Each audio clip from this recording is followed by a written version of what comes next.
Hey guys, Redneck Mini 14 here. Big news for the AMD 63. You guys have seen it in a few videos lately, and some of you have been asking, how did I get the top handguard secured to the rifle? Well, the short answer is, I didn't.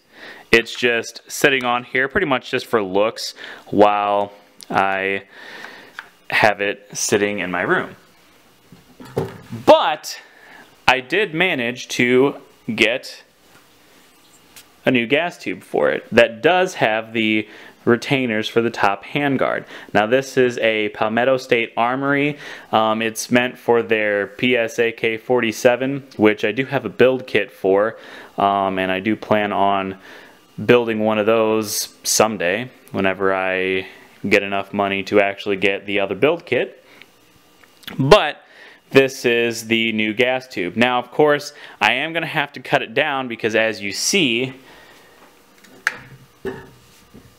it is about an inch longer than the factory gas tube. Now, I do have a plan on how I'm going to do this, and I'll probably do a video on it, assuming I don't screw it up. But I do have to get a couple tools in order to do it. I do have a Dremel tool, but I need to get some more cutting wheels, and I can use that Dremel to actually cut the end off. I need a torch, which I have found, and they're not very expensive.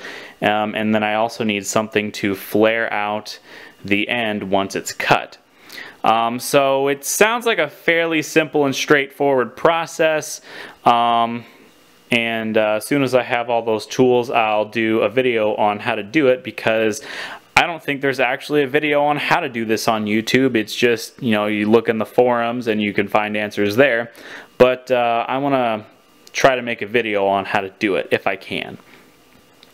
Now, I know some people are going to say, Redneck, you know, that's a different finish. That's a blued gas tube for your Parkerized gun. Well, yeah, I know.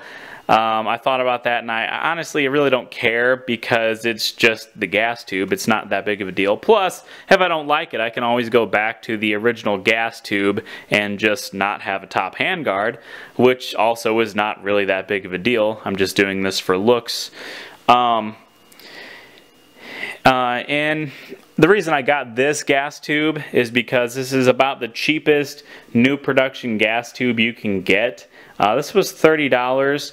Now I know you can get some used, like, military surplus gas tubes for like $25, but those are gonna have some wear on them. They might have some rust on them. You really just, it's kind of luck of the draw on what you get. And this is only $5 more for a brand new one, and it seems to be just fine, other than the fact that it's a different type of finish.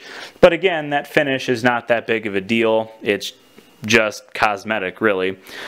But anyway, one of these days I'll get all the tools that I need to actually do this project, and my AMD 63 modifications will be complete. I have shot this gun. It does shoot really well. It's a lot of fun to shoot, but again, I would like an upper handguard and the proper style gas tube for that. So anyway, that's all for this video. Subscribe to my channel, like me on Facebook, follow me on VidMe. I'm Redneck Mini 14, and until next time, be safe.